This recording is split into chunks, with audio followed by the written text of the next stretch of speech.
대전광역시에서 열린 신하은의 결혼식은 오랫동안 준비해온 가족의 큰 행사였다. 가족과 친지들은 이날이 하은에게 새로운 출발이 되는 순간이라고 생각했고 여러 해 동안 마음속에 묻어두었던 일들을 잠시 내려놓으려 애쓰고 있었다. 그러나 이날이 평범한 기쁨으로만 채워질 수 없다는 사실은 하은과 가까운 사람들 모두가 알고 있었다. 10년 전 세종특별자치시 외곽에서 발생한 차량 화재 사고로 언니 신설아가 사망했다는 통보를 받은 이후 이 가족은 결코 완전히 회복되지 못했다. 가족은 경찰청 자료에 근거한 치아 기록과 DNA가 신설아와 일치한다는 보고를 그대로 받아들였고 그 결과 장례식까지 치르며 죽음을 공식적으로 받아들였다. 대전광역시청에 신고된 사망 기록 역시 그대로 남아있었고 그 누구도 그 사실을 의심하지 못한 채 시간이 흘렀다. 그런데 결혼식이 막 시작되려는 순간 가족들은 또 한 번 예기치 못한 현실을 맞닥뜨렸다. 신하은이 식전 준비를 마치고 가족이 모인 자리에서 마음을 다잡고 있을 때 초대받지 않은 한 여성이 가족 행사 구역으로 조용히 들어왔다. 가족들은 처음에는 단순한 실수로 들어온 손님 정도로 생각했지만 그녀의 얼굴이 보이기 시작하자 숨겨두었던 감정이 즉시 흔들리기 시작했다. 그 사람의 얼굴이 너무도 익숙했기 때문이었다. 신하은의 시선이 그 여성에게 닿자 누구보다 먼저 얼어붙은 것은 하은 자신이었다. 그녀는 몇 년 동안 꿈에서도 잊지 못했던 얼굴을 보고 있었다. 그 여성은 죽었다고 확정된 신설아와 똑같은 얼굴을 가지고 있었다. 단지 닮은 정도가 아니라 생애의 기억 속 어느 순간과도 정확히 일치하는 모습이었고 하은은 그 순간 자신이 현실 속에 있는지조차 분간하기 어려워졌다. 가족들은 즉시 소란스러워졌고 특히 오랜 세월 경찰 업무를 맡아온 아버지 신국호는 직감적으로 상황의 심각성을 이해했다. 그는 대전경찰청에서 근무하던 시절부터 각종 사건의 증거와 기록을 누구보다 꼼꼼히 다루던 사람이었다. 10년 전 설아의 신원 확인 과정에서도 그는 담당 형사나 감식관들을 철저히 신뢰했고 법무부 보고까지 확인하며 이 사건이 실수의 가능성은 없다고 말해왔다. 그런데 지금 눈앞에 서 있는 여자는 그가 설아의 장례식을 치르던 날 마음속으로 영영 떠나보냈던 바로 그 사람이었다. 갓 성인이 된 하은의 손을 잡고 버텼던 그날 이후 그의 삶은 결코 예전과 같지 않았다. 누군가가 장난을 치기에는 너무 잔혹하고 우연이라고 보기에는 너무 완벽하고 설명되지 않는 반복된 상실감을 떠올리게 하는 순간이었다. 그러나 상황을 뒤흔든 결정적인 요소는 그 여성이 꺼내 보인 작은 물건이었다. 그녀는 결혼식장 앞에서 가족들을 바라보다가 조심스럽게 손에 쥐고 있던 목걸이를 보여주었다. 그것은 신설아가 생전에 절대 잃어버리지 않겠다며 소중히 간직하던 얼굴 없는 작은 펜던트였다. 이 목걸이는 가족 중 하은만 알고 있던 비밀 물건에 가까웠고 설아가 사고가 나기 전날 하은에게만 보여주며 절대 다른 사람에게 말하지 말라고 했던 물건이었다. 경찰 기록에도 남지 않았고 장례식 당시 수습된 신체의 유품 목록에도 포함되지 않았던 바로 그것이었다. 그리고 지금 눈앞의 여성이 그 비밀스러운 펜던트를 들고 있었다. 신국호는 처음에는 어떤 방식으로든 위조되었거나 가족의 과거를 알고 있는 누군가가 의도적으로 접근한 것이라고 판단하려 했다. 그는 과거 경찰청에서 근무하면서 익힌 방식대로 가능성을 빠르게 나누고 정황을 비교하고 상대를 의심해야 한다고 스스로 되뇌었다. 하지만 눈앞의 얼굴과 10년 전 기억 속 설아의 모습이 정확하게 맞아떨어졌고 가족 내에서조차 공유되지 않은 비밀 물건이 등장한 순간 그의 논리는 흔들리기 시작했다. 그는 누구보다 냉정하고 체계적인 사람이었지만 이 순간만큼은 자신이 평생 신뢰해온 증거와 기록이 무너지는 느낌을 감당할 수 없었다. 신하은 역시 충격에서 벗어나지 못했다. 그녀는 언니를 잃은 시점부터 현재까지 계속해서 언니의 부재를 견디는 방식으로 살아왔다. 설아가 없어도 앞으로 나아가야 했고 가족 안에서 자신이 맡아야 할 역할도 있었다. 하지만 결혼식이라는 중요한 날에 바로 앞에서 언니와 똑같은 얼굴을 한 사람이 나타난 것은 단순한 놀라움이 아니라 마음속 가장 깊은 곳을 흔드는 사건이었다. 언니의 죽음을 받아들이기까지 오랜 시간이 걸렸고 언니에 관한 이야기만 나와도 제대로 숨조차 쉬지 못하던 시간들이 있었다. 그런데 지금 마치 시간이 거꾸로 흘러온 것처럼 10년 전에 그 얼굴이 아무런 경고도 없이 다시 나타났다. 가족들은 일단 결혼식을 즉시 중단하기로 결정했다. 예정된 일정은 모두 멈췄고 초대된 손님들은 혼란스러운 분위기를 눈치채며 서로 조용히 자리를 비우기 시작했다. 아무리 혼란스러워도 신국호는 우선 가족을 안전한 곳에 모으는 것이 우선이라고 판단했다. 그는 오랫동안 경찰로 일하며 위기 상황에서 우선순위를 정하는 법을 잘 알고 있었다. 그러나 이번 사건은 공적 절차가 아니라 그의 가장 깊은 개인적 영역과 관련된 일이었다. 그는 가족을 집안으로 이동시키며 동시에 이 상황을 어떻게 받아들여야 하는지 혼란스러워했다. 육안으로 보이는 사실과 과거의 기록이 충돌할 때 어떤 판단을 내려야 하는지 그는 경험해 본 적이 없었다. 결혼식이 일시 중단되자 주변 사람들은 서로 설명하기 어려운 분위기를 느꼈고 가족의 표정은 더 복잡해졌다. 신설아와 너무도 닮은 얼굴을 가진 그 여성은 결혼식장에 모였던 사람들이 빠져나가는 동안 조용히 서 있었다. 그녀는 아무 말도 하지 않았지만 그저 존재하는 것만으로도 모든 상황을 뒤흔드는 힘을 가지고 있었다. 하은은 그녀가 설아의 가능성을 받아들이고 싶지 않으면서도 동시에 그 마음속 깊은 어딘가에서는 언니가 살아있다는 희망을 억누르기 어려웠다. 이 모순된 감정이 하은의 마음을 더욱 혼란스럽게 만들었다. 신국호는 가족이 모두 한 곳에 모이자 상황을 다시 정리하려 했다. 그는 10년 전 설아의 신원이 왜 그토록 확정적이었는지, 어떤 절차가 있었는지, 법무부와 경찰청의 보고가 왜 틀릴 수 없는 것으로 여겨졌는지를 되짚었다. 사고 현장에서 발견된 형체는 심하게 훼손되어 있었고 직접 확인할 수 없는 정도였다. 하지만 치아 기록과 DNA가 일치한다는 결과는 당시 누구도 의심하지 않았다.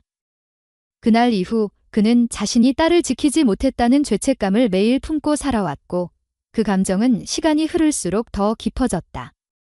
그런 그에게 지금 이 상황은 죄책감과 의문이 뒤섞인 감정의 폭발과도 같았다. 가족은 결국 그녀가 누구인지 확인해야 한다는 공동된 결론에 이르렀다.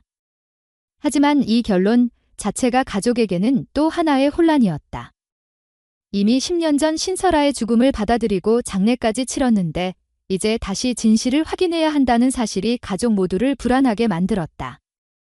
신하은은 결혼식이 멈춰버린 상황보다 눈앞의 여자가 정말 언니일지도 모른다는 사실이 훨씬 더 무서웠다.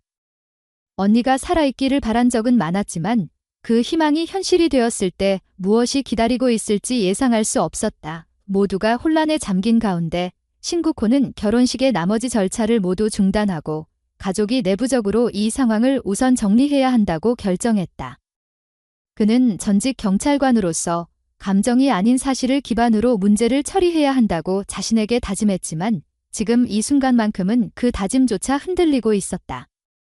그는 자신이 딸을 2번 잃은 것인지 혹은 딸을 잃었다고 믿은 채 10년을 속아 살아온 것인지 스스로도 이해하지 못했다. 그리고 가족 모두가 아직 어떤 말도 하지 못하고 그녀를 바라보는 동안 결혼식의 하루는 완전히 다른 사건의 시작점이 되어버렸다. 이번에는 축복이 아닌 10년 동안 묻혀있던 진실이 다시 움직이기 시작하는 순간이었다. 그날 신하은의 결혼식장에 나타난 한 여성으로 인해 모든 것이 흔들렸고 가족은 이제 다시 한번 과거의 문을 열어야만 했다.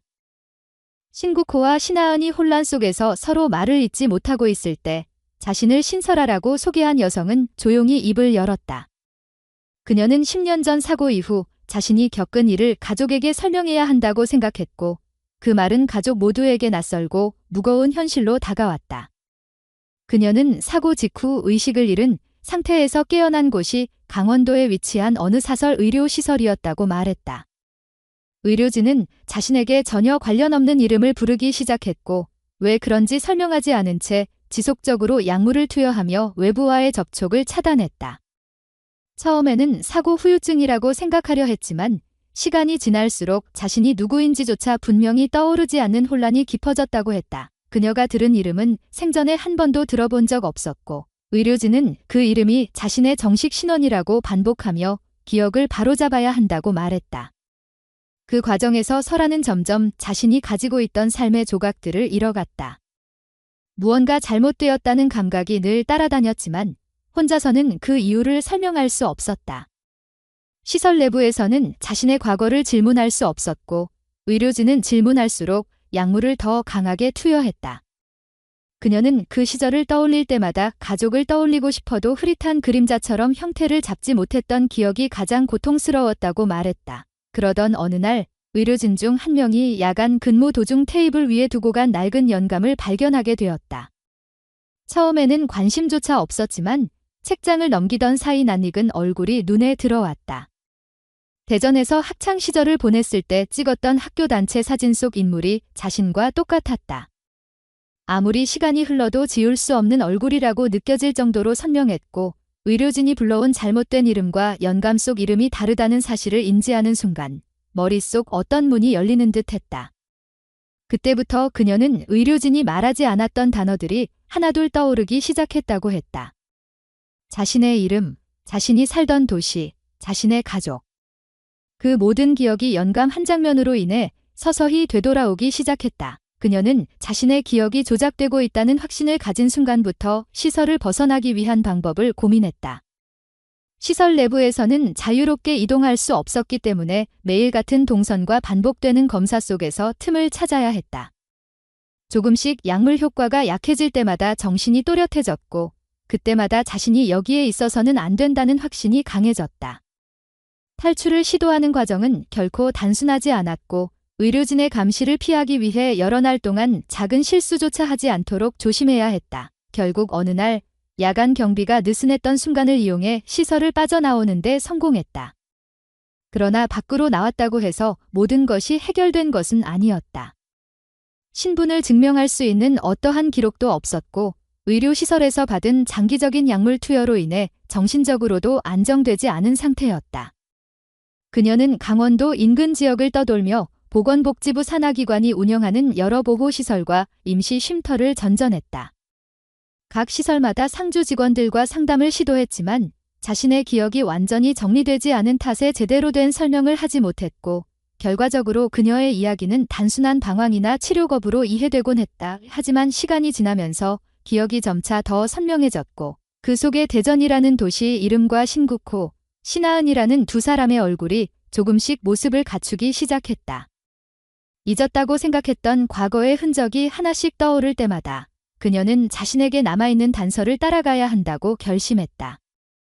그러던 중 문득 사고 전 자신이 가지고 있던 다친 무릎 부위의 흉터가 아직도 남아있다는 사실을 떠올렸고 그것이 자신이 누구인지 증명할 유일한 흔적일지도 모른다는 생각이 들었다. 그녀가 강원도를 떠나 대전으로 돌아가기로 결정한 이유는 단 하나였다. 가족이 살아있을 것이라는 희미한 믿음과 누군가 자신을 기억하고 있을지도 모른다는 작은 희망이었다.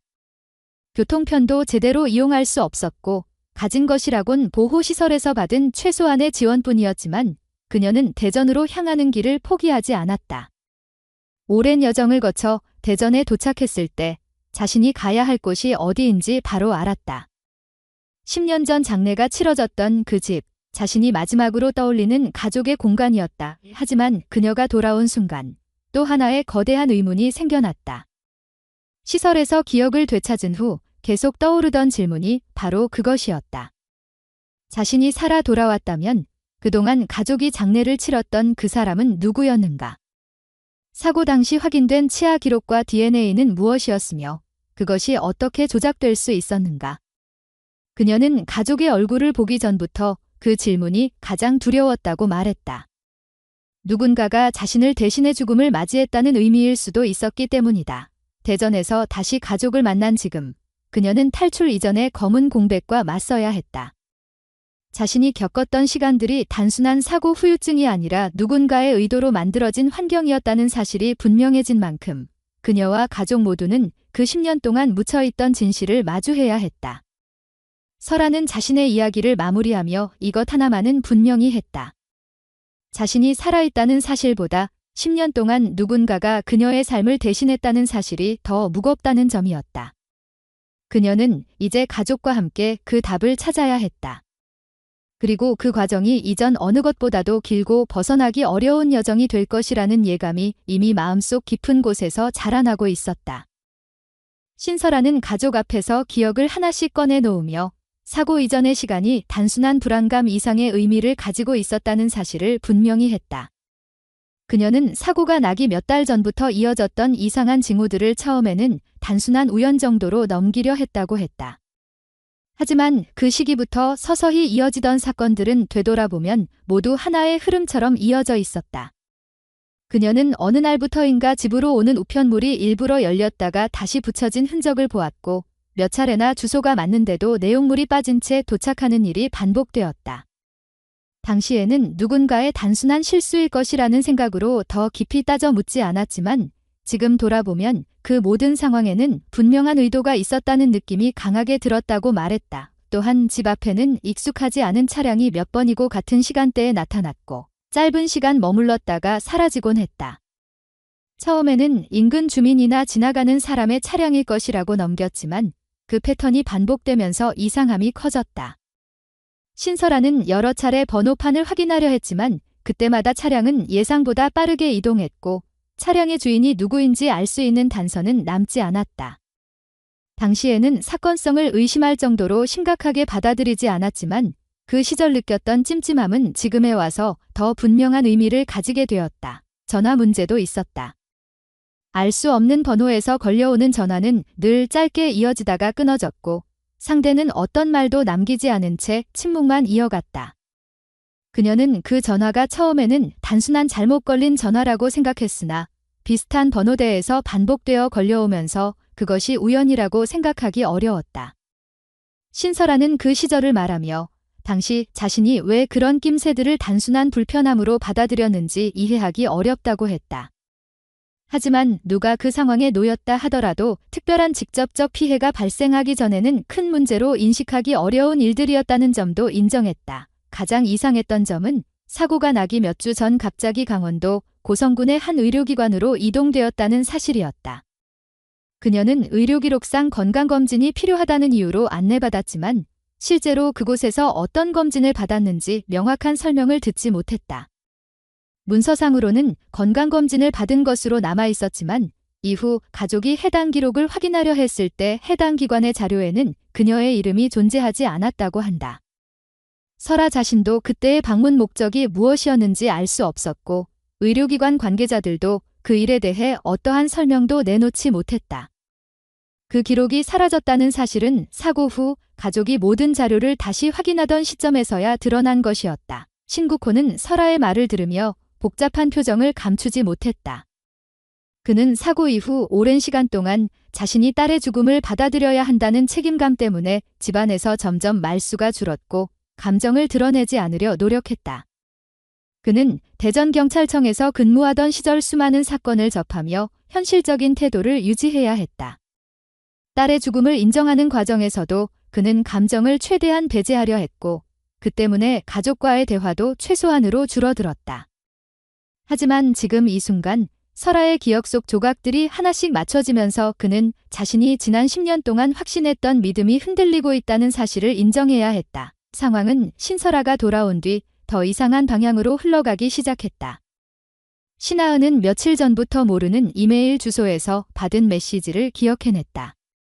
제목도 없는 이메일 안에는 단 한 줄의 문장이 적혀 있었다. 조심해라. 이미 시작되었다. 하은은 악성 스팸이나 장난 메시지라고 생각했지만 그 문장은 지나치게 구체적인 느낌을 주었다. 발신자 정보는 추적되지 않았고 어떤 경로로 자신의 주소가 유출되었는지도 알 수 없었다.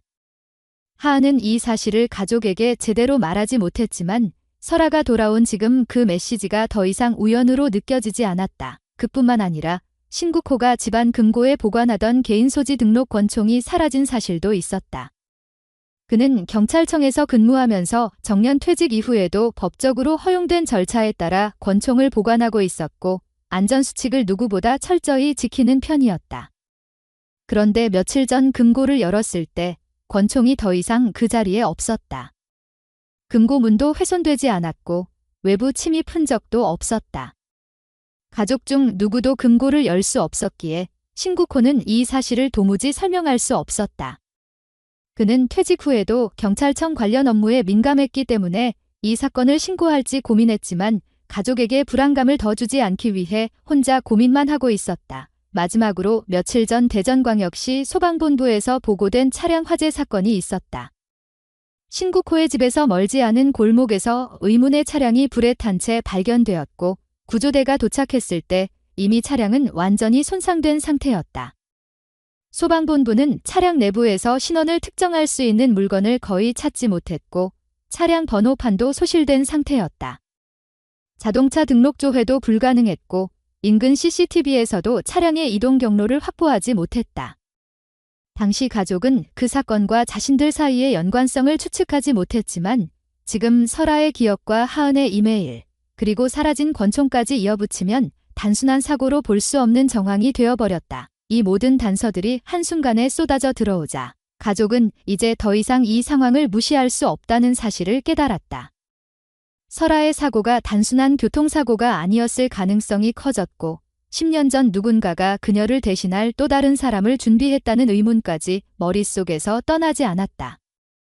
가족은 그동안 흩어져 있던 기억과 단서를 하나로 모아야 했고 그 과정에서 서로가 외면해온 진실과 마주할 수밖에 없었다.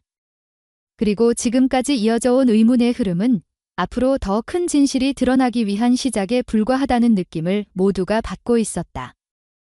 신설아가 가족들과 함께 충격적인 사실들을 나누고 난 뒤 며칠이 지나자 상황은 더욱 깊은 혼란으로 이어졌다. 어느 날 신하은의 이메일로 발신자를 알 수 없는 새로운 메시지가 도착했다. 메시지에는 아무 말도 없이 하나의 USB 사용 기록 파일이 첨부되어 있었고 파일 안에는 영상이 1개 들어 있었다. 가족은 그 영상이 단순한 장난일 수도 있다는 생각을 잠시 했지만 설아의 이름이 언급된 직후에 도착한 메시지라는 점을 고려할 때 무시할 수 없었다. 신국호는 오랜 경찰 경험에 따라 혹시라도 영상에 악성 코드가 포함되어 있을 수 있다는 우려를 전하며 조심스럽게 파일을 열었다. 그러나 영상 파일은 단순한 영상 이상이었다. 영상 속에는 강원도 내 어느 의료시설로 보이는 좁은 복도를 따라 걸어가는 2명의 여성이 담겨 있었다. 한 명은 시설 내부 직원이 착용하는 옷을 입지 않은 채 걷고 있었고 다른 한 명은 그 뒤를 잠시 뛰어 따르는 모습이었다. 그러나 가족이 가장 충격을 받은 부분은 두 여성의 얼굴이 똑같았다는 사실이었다. 영상 속 앞에 서 있는 여성은 신설아였고 뒤에 보이는 여성 역시 설아와 완벽히 같은 얼굴이었다. 가족은 놀라움 속에서 잠시 말문을 잃었고 하은은 화면을 확대해보며 혹시 착각일 가능성을 여러 번 확인했다. 하지만 영상 속 인물의 얼굴 형태, 표정, 그리고 설아의 무릎에 남아있는 그 오래된 흉터까지 그대로 보였다. 설아는 영상 속 두 인물이 자신과 똑같다는 사실을 인정하면서도 혼란에서 빠져나오지 못했다. 자신이 시설에 있었던 기억은 있지만 그 시설 내부에서 누군가와 함께 있었다는 기억은 전혀 없었기 때문이다. 영상은 그녀에게 새로운 질문을 던졌다. 누가 자신과 똑같은 외모를 가진 사람을 만든 것인지, 왜 자신 대신 그 사람이 사고의 대상으로 선택된 것인지, 그리고 왜 그 모든 사실이 가족에게 전달되지 않았는지. 영상 속에서 그녀는 자신이 이해할 수 없는 일들을 받아들여야 하는 현실과 마주하게 되었다. 신국호 역시 그 영상을 보고 난 뒤 단순히 우연의 일치로 넘길 수 없다는 사실을 깨달았다. 그는 과거 경찰청에서 근무할 때에도 여러 위장 신분, 증거 위조, 개인정보 조작 사건을 접해왔지만 이렇게 특정인을 완벽하게 복제한 듯한 수준의 신분 대체 상황은 본 적이 없었다. 영상 속 두 사람은 단순히 닮은 수준을 넘어 거의 구별이 불가능한 정도였고 이는 누군가가 의도적으로 만들어낸 결과라고밖에 설명할 수 없었다. 가족은 이 영상을 기반으로 강원도 지역의 의료기관 기록을 다시 확인하기로 했다. 설아가 기억을 언급했던 고성군 일대의 의료기관을 중심으로 관련 정보를 찾으려 했지만 이미 대부분의 문서가 삭제되었거나 시설 자체가 사라진 뒤였다. 그럼에도 불구하고 설아는 자신이 기억하는 위치를 바탕으로 직접 현장을 확인해야 한다고 주장했다. 하은은 설아가 혼자 강원도까지 가는 것을 반대하며 함께 가겠다고 나섰고 결국 두 자매는 함께 강원도 인제군으로 향했다. 인제군에 도착한 두 사람은 설아의 기억 속에서 희미하게 남아있던 위치를 따라 이동했다. 그곳은 지금은 폐허처럼 남아있었고 지적도에서도 해당 시설 기록이 이미 삭제되어 있었다. 건물 흔적조차 남지 않은 땅 위에는 오래된 시설이 있었다는 흔적만 겨우 느껴질 정도였고 주변에 있던 구조물들도 대부분 철거된 상태였다. 설아는 그곳에서 자신이 오래전 경험했던 여러 순간이 떠오르는 듯한 느낌을 받았고 기억 속 한 장면을 붙잡으려는 듯한 표정을 지었다. 하은은 주변을 조심스럽게 확인하다가 바위 사이에 숨겨진 작은 공간을 발견했다. 설아가 조심스럽게 그 틈을 살피던 중 오래된 금속 상자 하나가 들어있는 것을 발견했다. 상자는 녹슬어 있었지만 흔들어 보았을 때 무언가 들어있는 듯한 느낌이 분명했다. 설아는 상자를 조심스럽게 열었다. 그 안에는 의료시설 내부에서 몰래 찍힌 것으로 보이는 사진 몇 장과 함께 설아가 병실 안에서 감시를 받고 있는 사진이 들어있었다. 사진 속 설아는 의료시설의 병실로 보이는 공간에 있었고 한쪽 벽면에는 인적사항을 기록한 듯한 문서가 붙어 있었다. 그녀는 그 문서에서 자신의 이름이 아닌 다른 이름이 적혀 있었고 그 이전까지 의료진이 자신을 부르던 이름과 일치했다는 사실을 깨달았다. 그러나 사진에서 가장 충격적인 부분은 또 다른 곳에서 발견된 그림자였다. 사진 한쪽 모서리에는 파란색 상의를 입은 남성이 희미하게 찍혀 있었다. 그 상의는 오래전 경찰청에서 사용되던 구형 경찰 제복과 유사했고 신국호는 순간 그 제복의 형태를 정확히 알아보았다. 그는 과거 경찰청에서 일할 때 수년 동안 보아온 제복의 형태와 색감을 기억하고 있었고 사진 속 그림자가 그와 똑같다는 사실을 부정할 수 없었다. 설아 역시 이를 확인하자 설명할 수 없는 감정이 밀려왔다. 자신을 감시하던 사람 중 적어도 한 명은 경찰 조직과 연관된 인물이거나 적어도 과거 경찰 제복을 입을 이유가 있었던 사람이라는 뜻이었다. 금속 상자 안에는 설아의 병실을 기록한 사진 외에도 누군가가 시설 내부에서 작성했던 것으로 보이는 문서 조각들도 있었다. 문서에는 알 수 없는 코드명과 날짜가 적혀 있었고 그중 일부는 설아의 사고가 발생하기 이전 시점과 정확히 맞아떨어졌다. 문서의 형태와 표기는 공식 기관의 기록 방식과 다르지 않았지만 어디에도 기관명이 적혀 있지 않는 비정상적인 형태였다. 이는 누군가가 조직적이고 계획적으로 정보를 숨겨왔다는 단서를 제공했다. 설아와 하은은 금속 상자를 한참 동안 바라보았다. 그 안에 들어있는 자료들은 단순한 오해나 착각으로 설명될 수 있는 수준을 이미 넘어섰다. 누군가가 신설아라는 이름을 가진 두 사람을 존재하게 만들었고 그중 한 사람은 시설에 남았으며 또 다른 한 사람은 가족에게 돌려보내지지 않은 채 사고의 희생자로 처리되었다. 그리고 지금 설아가 살아 돌아왔다는 사실은 그 모든 계획이 완전히 끝나지 않았다는 증거이기도 했다. 두 자매는 상자를 챙겨 집으로 돌아오며 앞으로 해야 할 일에 대해 말없이 생각에 잠겼다. 상자의 내용은 진실을 향한 첫 번째 단서였고 앞으로 더 많은 사실과 마주해야 한다는 예감이 두 사람 사이에 무겁게 흘렀다. 영상과 사진, 그리고 그 속에 담긴 그림자 하나까지 모든 것이 하나의 맥락을 이루고 있었고 그 맥락은 10년 전 신설아의 삶을 뒤흔들었던 사건이 단독적인 사고가 아니었다는 사실을 점점 더 분명하게 드러내고 있었다. 신국호는 더 이상 숨길 수 없다는 듯 오래된 서류철을 꺼내와 식탁 위에 올려두었다. 집안의 공기는 무겁게 가라앉았고 하은과 설아는 그가 입을 열기까지 기다렸다. 그는 깊게 숨을 들이킨 뒤 자신이 알고 있는 모든 것을 말하겠다고 선언했다. 그동안 가족을 지키기 위해 침묵했다고 주장하면서도 스스로도 그 침묵이 무엇을 의미했는지 인정해야 한다고 말했다. 그는 퇴직 전 대전경찰청에서 근무하던 시절 내부 회의와 기밀 문건을 통해 비공식 연구 프로젝트 하나를 알게 되었고 그 프로젝트가 바로 프로젝트 미러 코리아라고 했다. 국가정보원과 연계된 비공개 조직의 예산으로 운영되던 연구였다. 그는 두 아이가 태어난 순간부터 정체성 분리 실험 대상이 되었으며 그중 한 명이 설아였고 다른 한 명이 미라라는 아이였다고 말했다. 미라는 공식적으로 존재하지 않는 아이로 기록되었고 설아만이 가족관계 등록부에 등재되었다. 국호는 이 사실을 밝히며 자신이 언제부터 그 프로젝트에 연루되었는지 솔직히 설명했다. 그는 대전경찰청 근무 당시 특정 기관에서 파견된 관리 인력을 통해 아이들이 태어날 때 이미 실험 설계가 확정되어 있었다는 사실을 전달받았고 자신과 배우자는 국가가 제공하는 특별지원금과 보안 규정을 조건으로 프로젝트 참여를 강요받았다고 했다. 그러나 당시에는 그 과정이 어떤 결과를 가져올지 알 수 없었다고 변명했다. 프로젝트 미러 코리아는 유아기의 신분 대체 가능성을 연구하는 목표를 가지고 있었고, 두 아이 중 한 명을 주체 A, 다른 한 명을 주체 B로 분리하여 서로 다른 정체성을 부여하는 방식으로 운영되었다.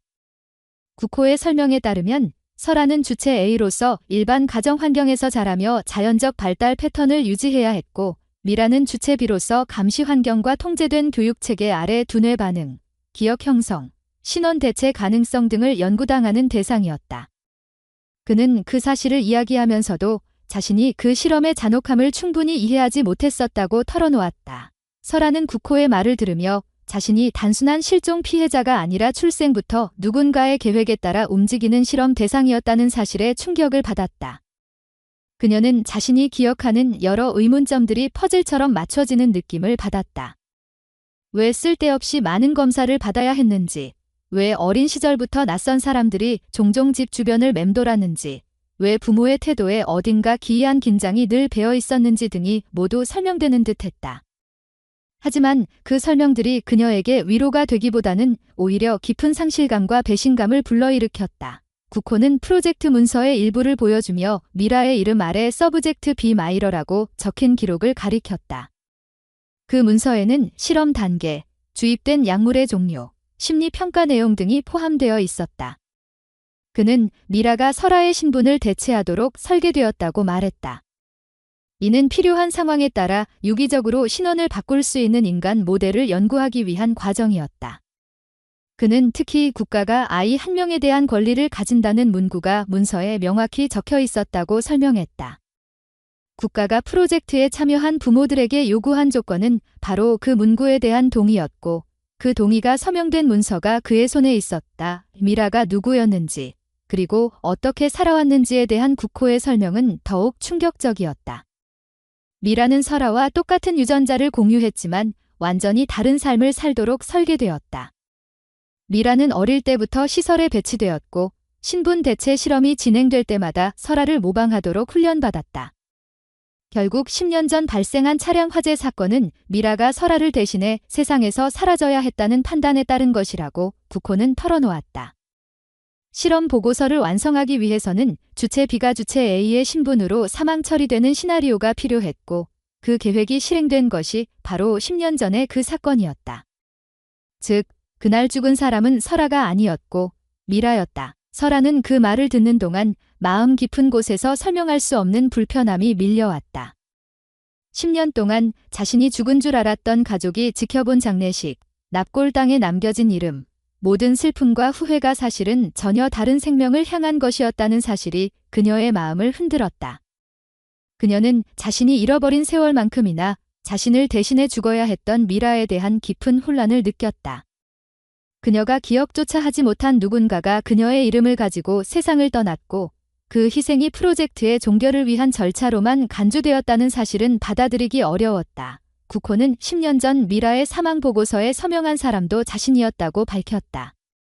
그는 가족을 지키기 위해 어쩔 수 없이 서명했다고 주장했지만 그 말은 설아의 마음을 더욱 무겁게 할 뿐이었다.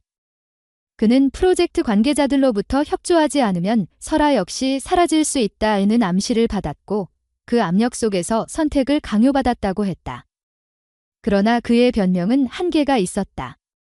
그는 미라에게 일어난 일에 대해 아무런 항의를 하지 않았고, 설아가 사망한 것으로 기록된 이후 모든 것을 침묵으로 덮었다. 그 침묵은 결국 미라의 존재를 완전히 지워버리는 데 기여했다. 하은은 국호가 말한 사실들을 들으며 분노와 슬픔을 동시에 느꼈다. 그녀는 언니가 돌아온 이후 줄곧 의문으로 남았던 질문들, 누가 10년 전 장례식의 주인공이었는지, 왜 아버지가 사건 이후 극도로 폐쇄적인 태도를 보였는지 이제야 명확해졌다. 하지만 그 답이 가족이 평생 감당해야 할 무게라는 점은 더욱 고통스러웠다. 설아는 조용히 앉아 문서 한 장 한 장을 눈으로 읽어 내려갔다.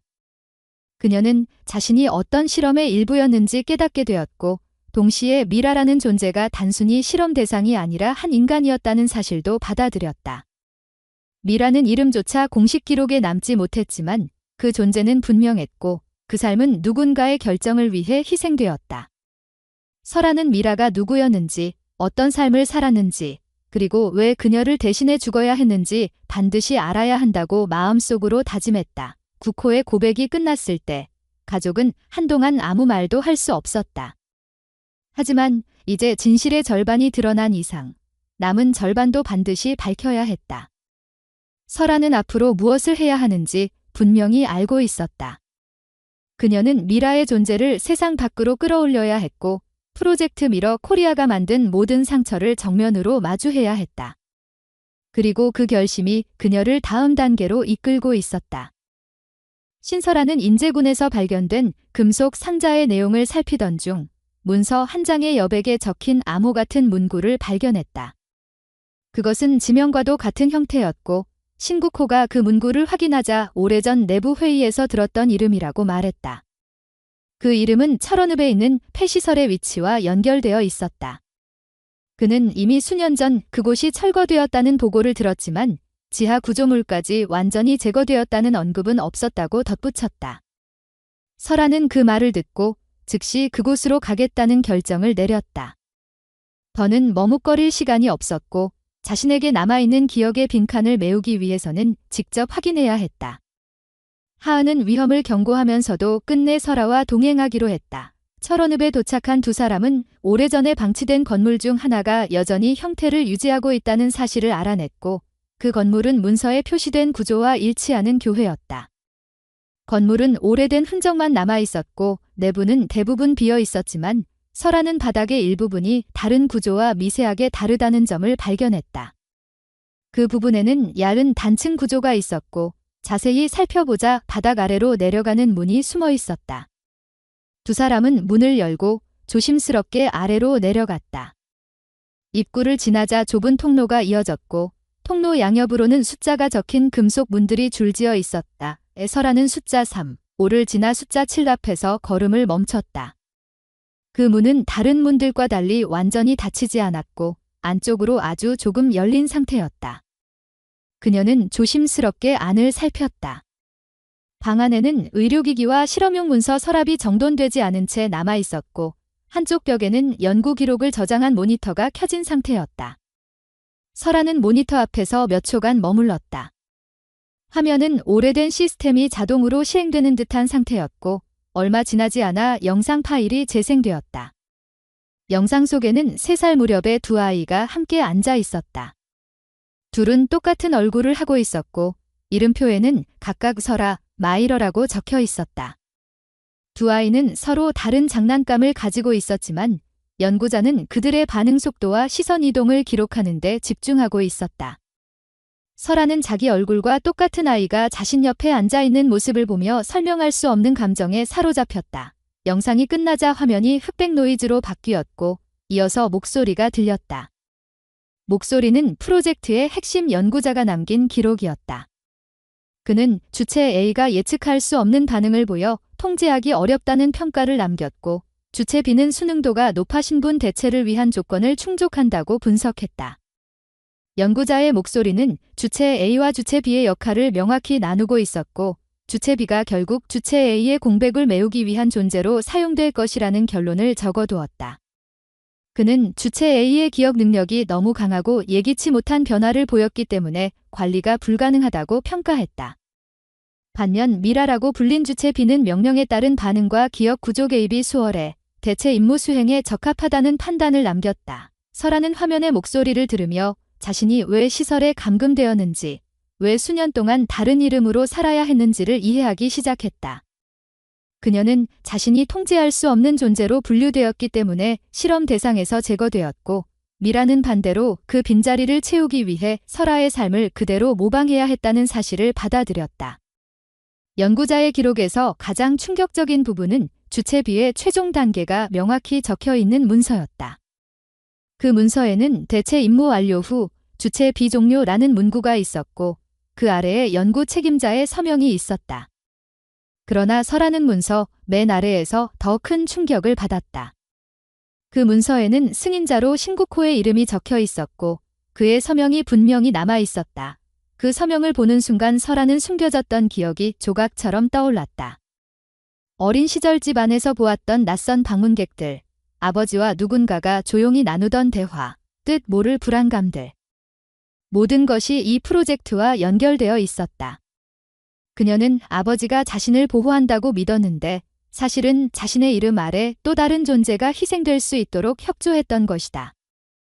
설아는 그 서명을 떼어낼 수 없을 만큼 똑똑히 보았고 그 문서가 단순한 기록이 아니라 누군가의 삶을 결정한 명령서라는 사실을 깨달았다. 하은은 설아의 손에 있는 문서를 넘겨받아 읽었다. 그녀는 주체 B가 왜 그런 결말을 맞아야 했는지 이해할 수 없었다. 설아는 그 문장을 되뇌었다. 대체 임무 완료 후 종료. 그 말은 미라가 실험의 목적을 위해 살아있었고 그 목적이 끝난 뒤에는 더 이상 존재할 이유가 없다는 의미였다. 두 사람은 서랍안에서 미라의 생애 기록과 설아의 실험 기록 일부를 더 찾아냈다. 기록은 주체 A와 주체 B가 어떻게 다른 환경에서 성장했는지, 어떤 테스트를 받았는지, 어떤 약물 투여를 진행했는지 상세히 적혀 있었다. 미라의 파일에는 시설 밖으로 나갈 기회가 한 번도 기록되지 않았고 외부 환경에서의 반응 평가 대신 모방 기능과 적응 기능만이 주요 평가 항목으로 남아 있었다. 마지막 서랍에서는 녹음 장치 하나가 발견되었다. 장치는 오래되었지만 아직 작동했고 재생 버튼을 누르자 익숙한 목소리가 흘러나왔다. 그것은 연구 책임자가 남긴 기밀 녹음이었다. 그는 주체 A가 후반부 실험에서 너무 많은 것을 기억해버렸다고 말했다. 그 기억력은 실험의 전체 구조를 위협할 만큼 강했고 주체 A가 자신의 정체성에 대해 의문을 갖기 시작한 순간 프로젝트는 통제불능으로 평가되었다고 하였다. 이어 그는 주체 B가 주체 A의 대체 요소로 활용될 준비가 끝났으며 필요한 시점에 신분 전환을 시행하겠다고 언급했다. 녹음의 마지막에는 주체 B 종료 승인자 신구코라는 말이 덧붙어 있었고 설아는 그 말이 가슴 깊은 곳에서 울리는 듯한 느낌을 받았다. 녹음이 끝난 뒤 두 자매는 서로를 바라보며 오래 침묵했다. 이곳에서 발견한 모든 증거는 프로젝트 미러 코리아가 단순한 실험이 아니라 인권을 무시한 극단적 연구였다는 사실을 보여주었다. 설아는 미라의 존재가 실험의 일부가 아니라 진짜 한 사람의 삶이었다는 사실을 깨달았다.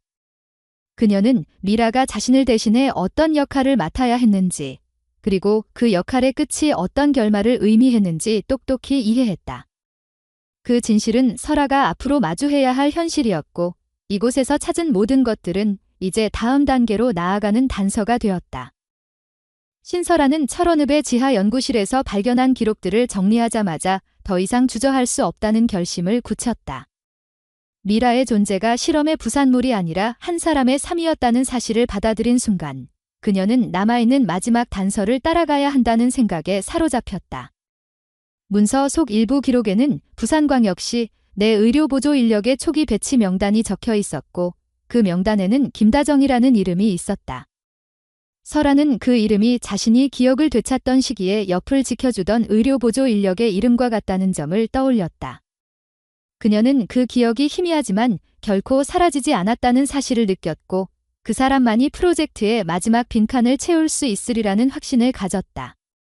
부산으로 향한 설아는 여러 보건기관과 관련 단체를 수소문한 끝에 김다정이 지금은 부산의 한 비영리 의료상담센터에서 근무하고 있다는 사실을 알아냈다. 설아는 센터를 방문하기 전 이 만남이 자신에게 어떤 의미를 가져올지 스스로 마음을 정리했다. 그녀는 단순히 정보를 찾기 위해 그곳을 방문하는 것이 아니라 미라가 어떤 사람으로 살아왔는지를 이해하고 싶었다. 그 이해가 없다면 자신이 앞으로 걸어갈 길도 온전히 설 수 없다고 느꼈다. 상담센터에서 김다정을 마주한 설아는 언어로 표현하기 어려운 감정이 밀려오는 것을 느꼈다.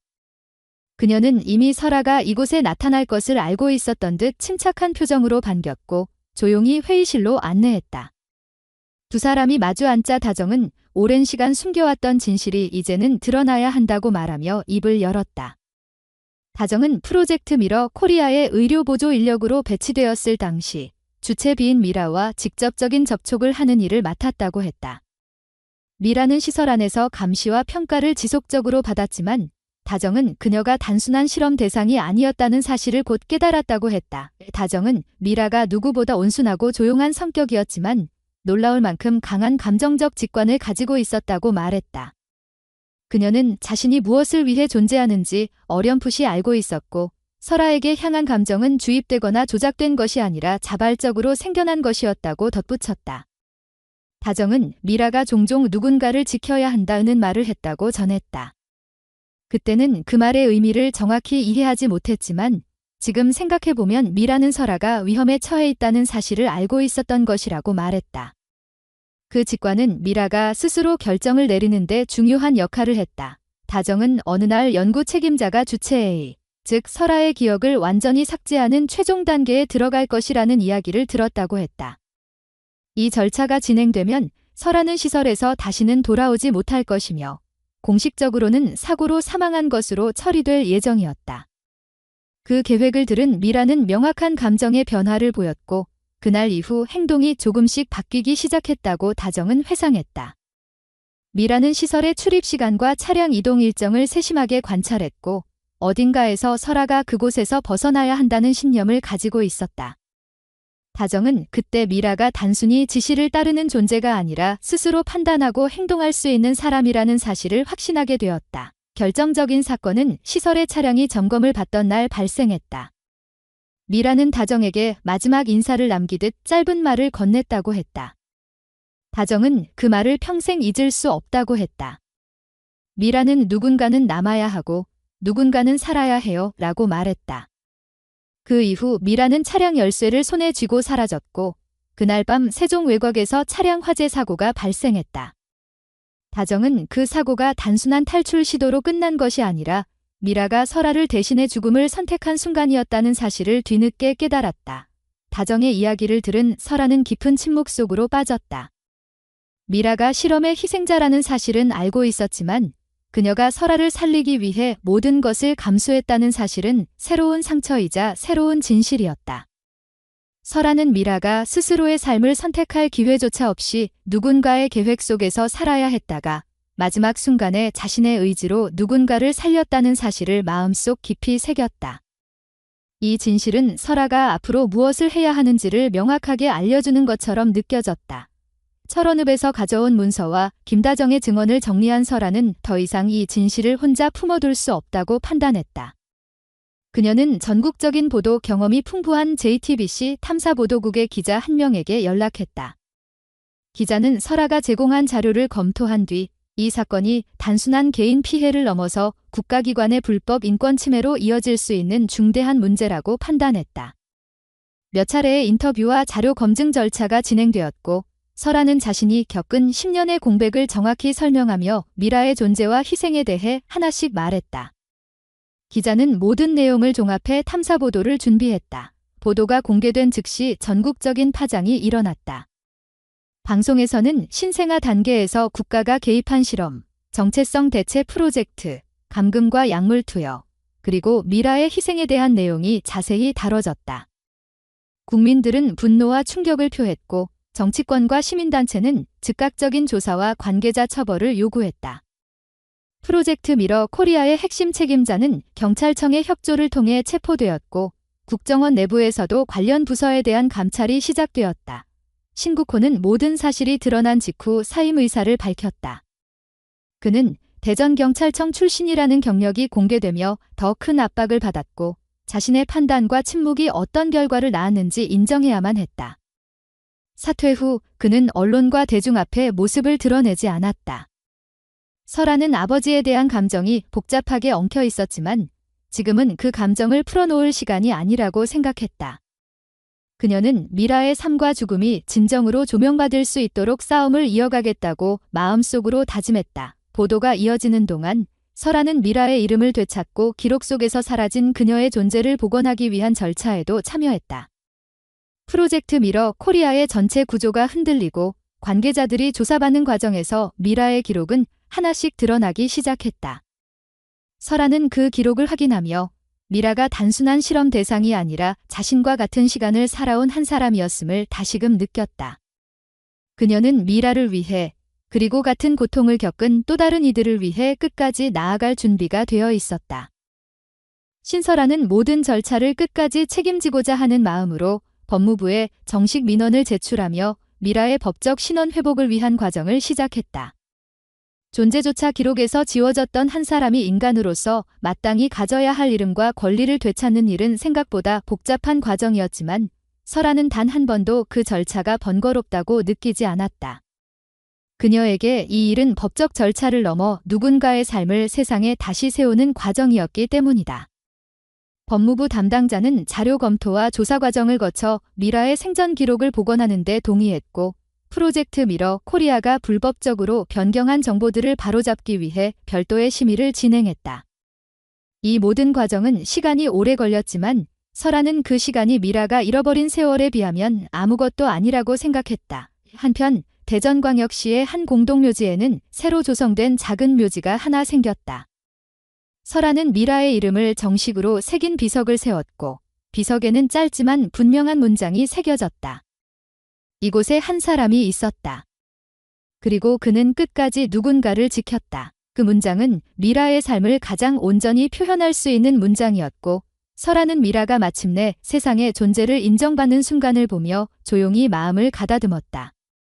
미라의 무덤 자리에는 예상보다 많은 시민들이 찾아와 작은 메모나 꽃을 두고 갔고 프로젝트의 진실을 알게 된 사람들은 그녀의 존재를 기억하려는 노력을 이어갔다. 그 후 설아와 하은은 광주광역시의 조용한 한 구청 관할 지역으로 이사했다.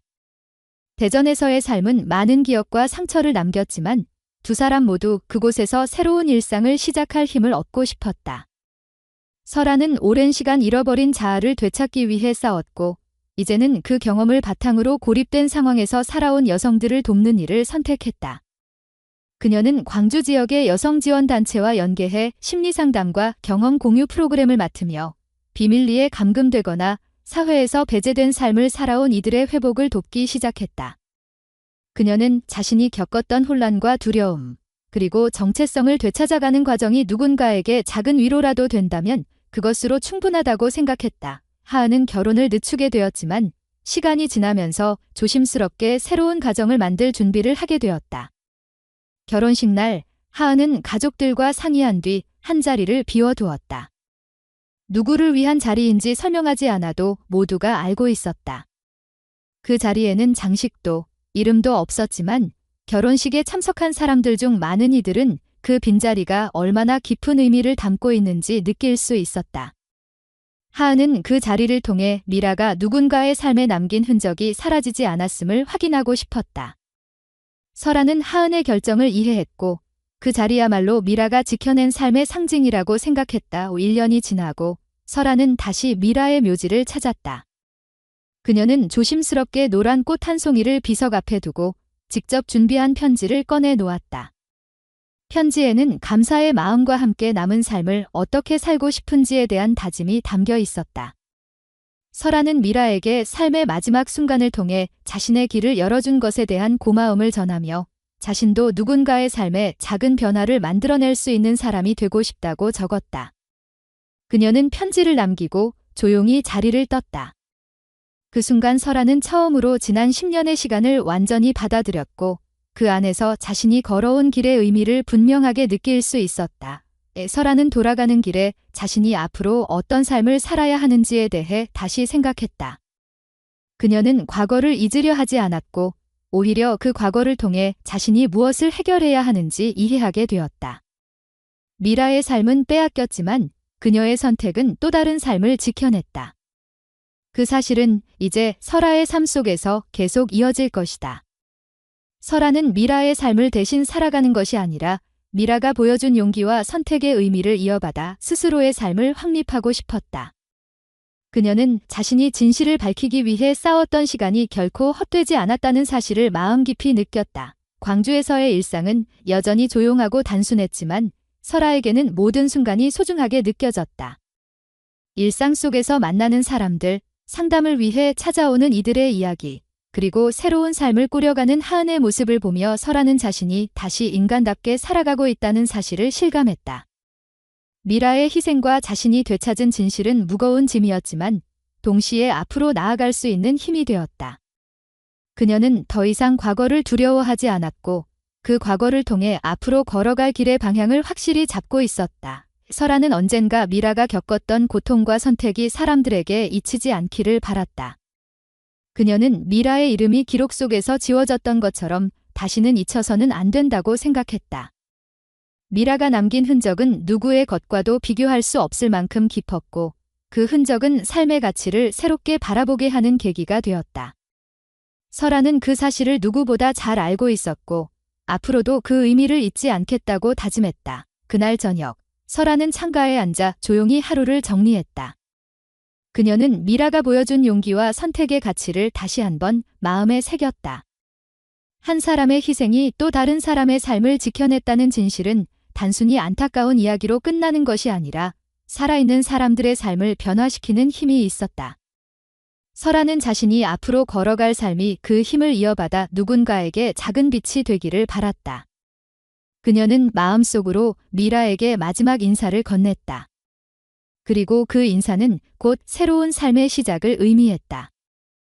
시청자 여러분, 오늘도 긴 시간 동안 이 이야기를 끝까지 함께 해주셔서 진심으로 감사드립니다.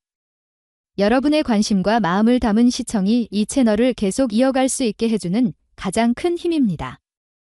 오늘 나눈 이야기는 고통과 상처 속에서도 다시 일어설 수 있는 용기, 그리고 누군가의 희생과 사랑이 다른 사람의 삶을 바꿀 수 있다는 사실을 다시 한번 생각하게 합니다.